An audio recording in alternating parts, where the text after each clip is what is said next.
हम पढ़ेंगे हिंदू त्योहार। तो 3 संवत अभी हम पढ़ेंगे, वैसे 401 संवत आगे पढ़ेंगे। हिंदू जो त्योहार मनाते हैं वो मनाते हैं आपके विक्रम संवत के आधार पर। कौन से संवत के आधार पर? विक्रम संवत के आधार पर। एक संवत और है हिंदुओं का जिसको शक संवत कहा जाता है। और जो आज का आधारिक संवत है, जिसके आधार पर आज हम सब गणनाएं करते हैं, वो है आपके ईसवी संवत। कौन सा? ईसवी संवत। मैं आपको अगर पूछूं कि आपका जन्म कब हुआ, तो आप जो भी उत्तर में सन बताओगे, वो सन कौन से संवत का होगा? ईसवी संवत का होगा।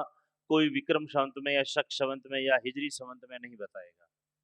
क्योंकि आजकल पूरे विश्व में समान तिथि के निर्धारण के लिए जिस कैलेंडर का निर्माण किया गया, जो कैलेंडर प्रचलन में है, उसको बोलते हैं ग्रिगोरियन कैलेंडर। ग्रिगोरियन कैलेंडर का आधार ईसवी संवत है। ईसवी संवत के आधार पर पूरे विश्व में एक कैलेंडर बनाया गया, जिसको ग्रिगोरियन कैलेंडर या अंग्रेजी कैलेंडर अपन कहते हैं, जिसका पहला महीना जनवरी होता है और अंतिम महीना दिसंबर होता है। इसी के आधार पर हम विक्रम संवत, शक संवत और हिजरी संवत, 3 संवतों की जो है बात करेंगे। तो देखिए यहां पर है आपके ईसवी संवत, वर्तमान में जो चल रहा है ईसवी संवत। अब ईसवी संवत कब प्रारंभ हुआ? आज से 2023 वर्ष पहले। कितने वर्ष? क्योंकि ये कौन सा ईसवी संवत चल रहा है? 2023 ईसवी संवत चल रहा है, मतलब इसको प्रारंभ हुए कितने वर्ष हुए हैं? तभी तो 2023 ईस्वी संवत चल रहा है। इसका संबंध है ईसा मसीह से। ईसाइयों के देवता ईसा मसीह। ईसा मसीह के बारे में कहा जाता है कि उनके जन्म के 4 वर्ष बाद ही उनको ज्ञान की प्राप्ति हो गई थी। तब जो है एक संवत प्रारंभ ईसाइयों में माना जाता है, जिसको क्या कहा जाता है? ईसवी संवत। तो ईसवी संवत के बारे में तो इतना ही याद रखना है, क्योंकि ईसवी संवत की सबसे पहले गणना करने वाले एक विद्वान थे जिनका नाम था पोप ग्रेगरी। वैसे डायनिसियस नाम करके एक व्यक्ति था, सबसे पहले तो उसने अध्ययन किया था लगभग 534 ईस्वी में। बाद में जो है इसको संशोधित करने का कार्य किया, उसका नाम था पोप ग्रेगरी। पोप ग्रेगरी ने इसका संशोधन किया, इसी के नाम पर एक कैलेंडर बनाया गया जिसको ग्रेगोरियन कैलेंडर कहा जाता है। जो अपने घर पे कैलेंडर लटका होता है उसका नाम है ग्रेगोरियन कैलेंडर। ये ईसवी संवत। ईसवी संवत जब प्रारंभ हुआ, उससे पहले भारत में एक कैलेंडर चल रहा था जिसका नाम है विक्रम संवत। क्या नाम है? विक्रम संवत। कितने वर्ष पहले चल रहा था?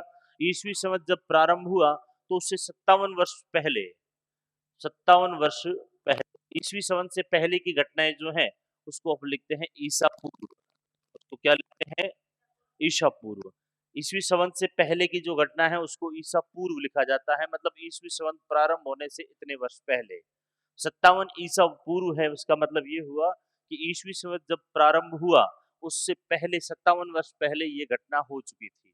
तो 57 वर्ष पहले, इसी संवत के 57 वर्ष पहले उज्जैन के एक राजा थे जिसका नाम था विक्रमादित्य। विक्रमादित्य ने अपने साम्राज्य में एक संवत प्रारंभ किया जिसको क्या कहा जाता है? विक्रम संवत कहा जाता है। इसका प्रथम महीना जो है वो कौन सा होता है? चैत्र। और अंतिम महीना होता है आपके फाल्गुन। अंतिम महीना फाल्गुन। अब याद रखना कि विक्रम संवत ज्ञात कैसे करोगे?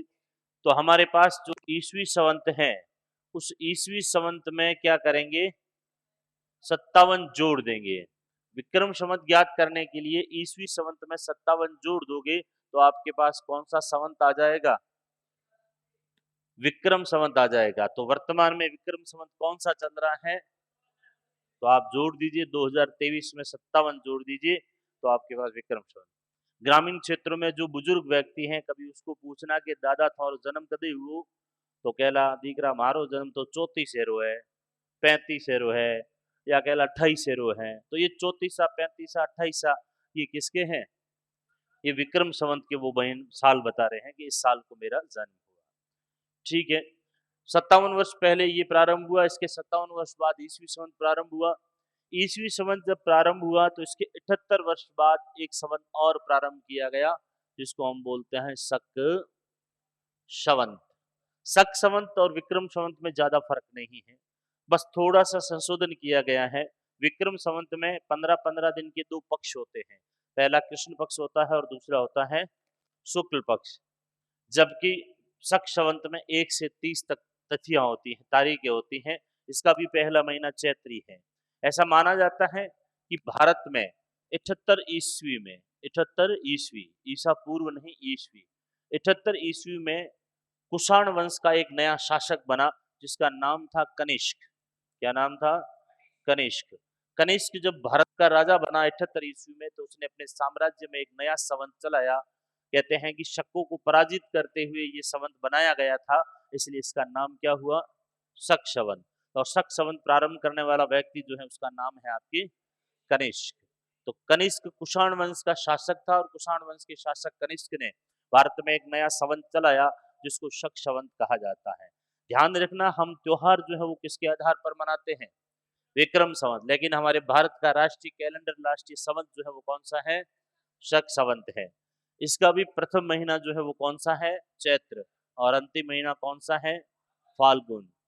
बस फर्क इतना ही है कि ये चैत्र कृष्ण एकम को संवत प्रारंभ होता है। चैत्र कृष्ण एकम, हालांकि इसमें कृष्ण और शुक्ल नहीं होते हैं, लेकिन अगर पक्षों के हिसाब से देखें तो चैत्र कृष्ण एकम को ही ये जो है आपके शक संवत प्रारंभ हो जाता है। जबकि विक्रम संवत जो है वो चैत्र कृष्ण एकम को प्रारंभ न होकर चैत्र शुक्ल एकम को प्रारंभ होते हैं, जिसको हम हिंदू नववर्ष कहते हैं। हिंदू नववर्ष जो है वो चैत्र महीने की शुक्ल एकम को मनाया जाता है। इन दोनों में सिर्फ इतना ही फर्क है।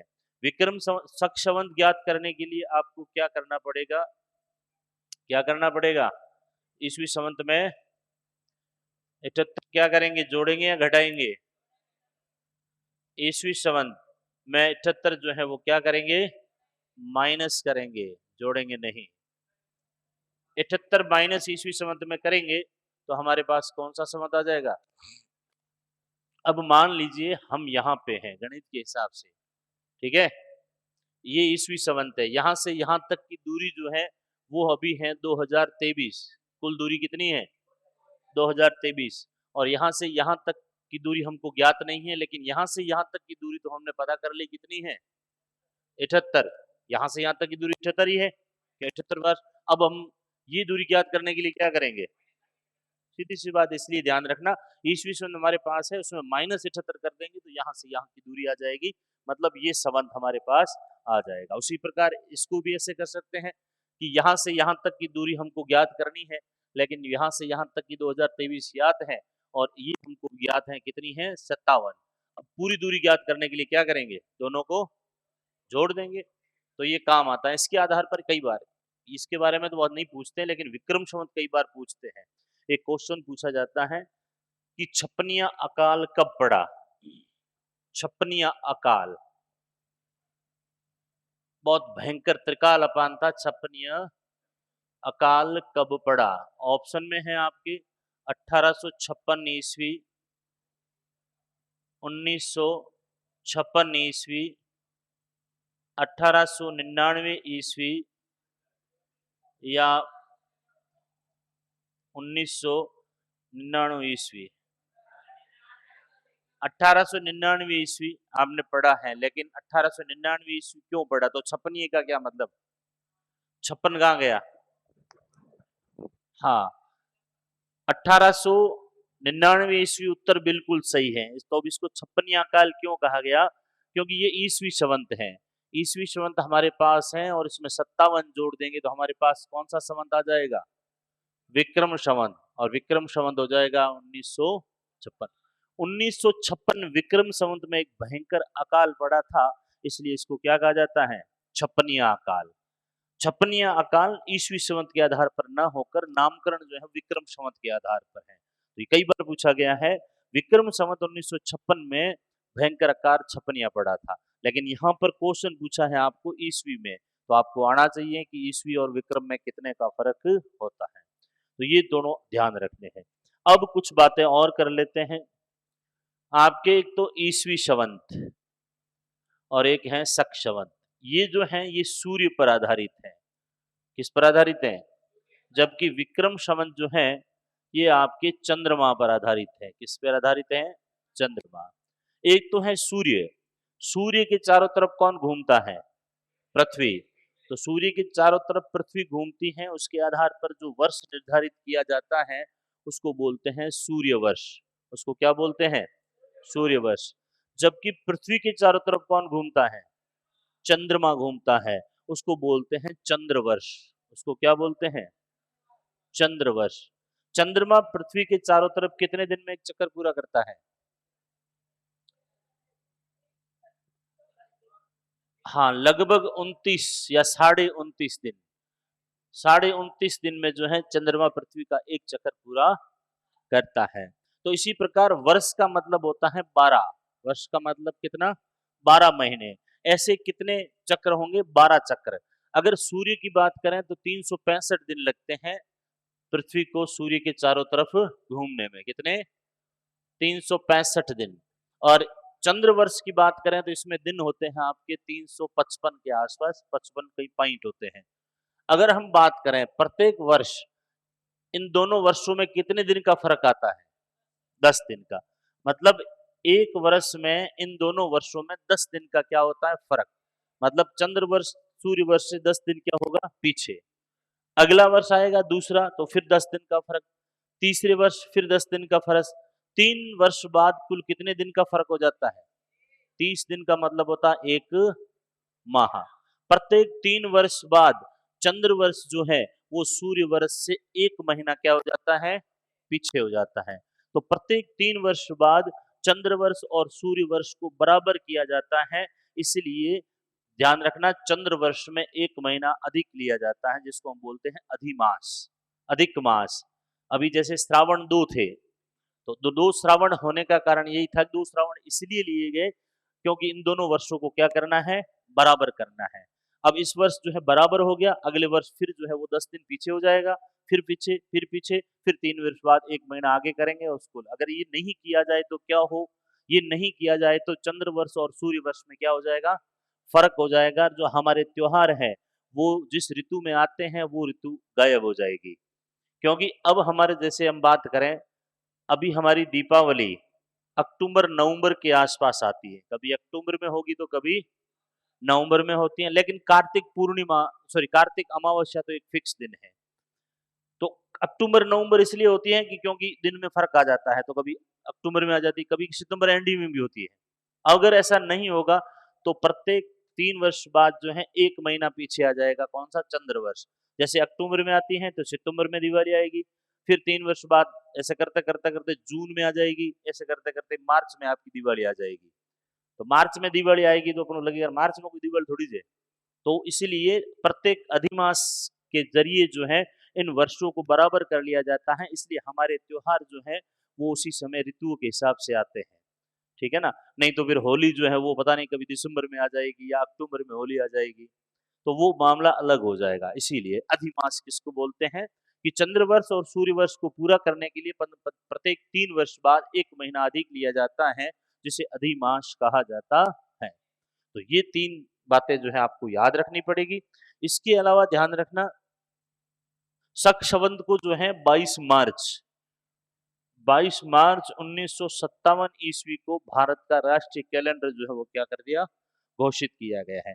राष्ट्रीय कैलेंडर तो शक है, लेकिन हमारे त्योहार जो है वो किसके आधार पर होते हैं? विक्रम संवत के आधार पर होते हैं। तो महीनों का निर्धारण, महीने कितने होते हैं? प्रत्येक वर्ष में महीने कितने होंगे? 12। राशियां कितनी होती हैं? राशि 12 होती है। कितनी राशियां होती हैं? 12। 12 राशियां होती हैं और प्रत्येक राशि में भगवान सूर्य जब प्रवेश करता है तो उसके आधार पर महीनों का क्या होता है? निर्धारण होता है। लेकिन विक्रम संवत में पक्षों का निर्धारण जो है वो किस प्रकार होता है? चंद्रमा के आधार पर। पक्षों का निर्धारण चंद्रमा के आधार पर होता है। अगर आपको पूछे कि तिथियां कितनी होती है, तिथियां कितनी होती है? तिथियां होती हैं 16, दिन होते हैं 30। 16 कैसे तिथियां हो गई? देखिए, एक पक्ष होता है कृष्ण और एक पक्ष होता है शुक्ल। कृष्ण में एकम आती है, शुक्ल में भी, कृष्ण में द्वितीया, इसमें भी। इस प्रकार 14 तक तो दोनों में बराबर आती हैं। तीज आती है, चौथ भी आती है, दोनों में पांचम भी आती है। तो ये तिथियां तो एक ही हुई, सिर्फ पक्ष खराब है, अलग अलग है। लेकिन कृष्ण पक्ष का अंतिम दिन जो है उसको बोलते हैं अमावस्या। ये अमावस्या शुक्ल पक्ष में नहीं आती, शुक्ल पक्ष में आता है पूर्णिमा। तो ये 2 तिथियां अलग हो गई, लेकिन 14 तिथियां समान हैं। 14 और 2 कुल कितनी हो गई? तो तिथियां कितनी होती हैं? 16 तिथियां होती है। कितनी तिथियां होती हैं? इनका निर्धारण चंद्रमा के आधार पर होता है। ये है जैसे आपके सूर्य और यहाँ है आपके चंद्र, ठीक है? ये है आपके पृथ्वी। हाँ, ये चंद्र घूमता है, चंद्र का घूमने का पथ है। यहाँ वापिस चंद्र आ जाएगा। यहाँ पर भी चंद्र लिख देते हैं और ये चंद्र। मतलब 1 महीने में जो है ये अपना पूरा चक्र क्या कर देता है? पूरा। भूगोल का वैसे विषय है। एक और ध्यान रखना कि जितने भी तारे चमकते हैं, उनको चमकाने वाला कौन है? सूर्य है, और किसी के पास आपकी अपनी चमक नहीं है। चंद्रमा हमको दिखाई देता है, क्यों दिखाई देता है? क्योंकि उस पर सूर्य की जो है वो रोशनी पड़ती है। जब सूर्य की रोशनी पड़ती है तो चंद्रमा हमको दिखाई देता है। जिस दिन नहीं पड़ती है वो भाग दिखाई नहीं देता, और चंद्रमा कभी भी पूरा दिखाई नहीं देता। हमको चंद्रमा हमेशा आधा दिखाई देता है। आधे का भाग का मतलब ये हुआ कि जैसे ये है, इसका एक भाग ऐसे होगा तो ये भाग दिखाई देगा आपको, पीछे वाला भाग नहीं दिखाई देता है। तो हमेशा उसका एक ही भाग दिखाई देता है, दूसरा भाग दिखाई नहीं देता है, कभी भी नहीं दिखाई देता है। अब देखिए, हम यहाँ पर हैं पृथ्वी पे, ये चंद्रमा है, सूर्य की रोशनी पड़ी चंद्रमा के इस भाग पर और हम हैं पीछे, तो पीछे वाले भाग पर चंद्रमा की रोशनी नहीं पड़ी तो हमको दिखाई भी नहीं देता है। हम कहते हैं कोई चौंध उगु गुनाज, चंद्रमा उगा नहीं, उस दिन को हम बोलते हैं अमावस्या। क्या बोलते हैं? अमावस्या। चंद्रमा दिखाई नहीं देता है तो अमावस्या। ऊपर थोड़े जाएंगे तो चंद्रमा यूं करके यूं हो जाता है, तो चंद्रमा का थोड़ा सा भाग जो है दिखाई देता है। इस प्रकार दिखते दिखते चंद्रमा बड़ा होता जाता है। यहाँ तक आएंगे तो चंद्रमा लगभग आधा दिखाई देगा। आगे बढ़ते बढ़ते एक दिन आएगा यहाँ पर चंद्रमा पूरा दिखाई देगा। पृथ्वी हालांकि बीच में नहीं आती है, पृथ्वी 27 डिग्री झुकी हुई है, चंद्रमा भी 5 डिग्री झुका हुआ है। अगर पृथ्वी और चंद्रमा ये एक सीध में आ जाते हैं तो फिर चंद्र ग्रहण और सूर्य ग्रहण होते हैं। लेकिन यहाँ पर जो आएगा तो ये सूर्य की रोशनी जो है वो चंद्रमा पर पूरी पड़ेगी, तो चंद्रमा का ये पूरा भाग जो है इधर वाला हमको दिखाई देगा, पीछे वाला भाग हमको दिखाई देखना भी नहीं है। तो ये हमको पूरा भाग दिखाई देता है, इसलिए इसको हम बोलते हैं पूर्णिमा। क्या बोलते हैं? पूर्णिमा। पूर्व चांद दिखाई दे। फिर वापस धीरे धीरे क्या होगा, थोड़ा इसका भाग दिखाई देना बंद हो जाएगा, थोड़ा फिर दिखाई देना बंद हो जाएगा। ऐसे करते करते यहाँ तक आएगा तो यहाँ फिर आधा दिखाई देगा। मतलब ये और ये सिचुएशन बराबर होती है, यहाँ की सिचुएशन बराबर होती है, यहाँ की सिचुएशन और यहाँ की सिचुएशन बराबर होती है। तो इस प्रकार ध्यान रखना, 14 दिन तो है जो चंद्रमा एक जैसा ही दिखाई देता है, एक दिन नहीं दिखाई देता और एक दिन पूरा दिखाई देता है। ऐसे धीरे धीरे करते करते वापिस अपनी स्थिति पे जाएगा, चंद्रमा हमको दिखाई नहीं देगा, वापिस क्या आ जाएगी? अमावस्या। तो इस प्रकार ये चंद्रमा का जो भाग बड़ा होता जाता है उसको बोलते हैं हम शुक्ल पक्ष, और जब छोटा होगा तो उसको बोलते हैं कृष्ण पक्ष। तो शुक्ल पक्ष और कृष्ण पक्ष का निर्धारण जो है वो ध्यान रखना किसके आधार पर होता है? चंद्रमा के आधार पर। चंद्रमा की 16 कलाएं मानी जाती है। चंद्रमा की कलाएं कितनी मानी जाती है? ज्योतिष के हिसाब से 16 कलाएं होती हैं। इन्हीं 16 कलाओं के आधार पर चंद्रमा जो है 16 अलग अलग आकृतियां बनाता है।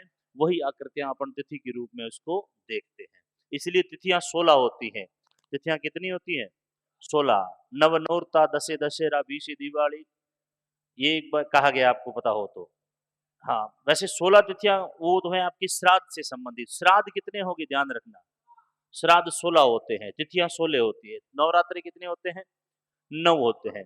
तो ये थोड़ा सा ध्यान रखना, चंद्रमा कैसे दिखाई देता है।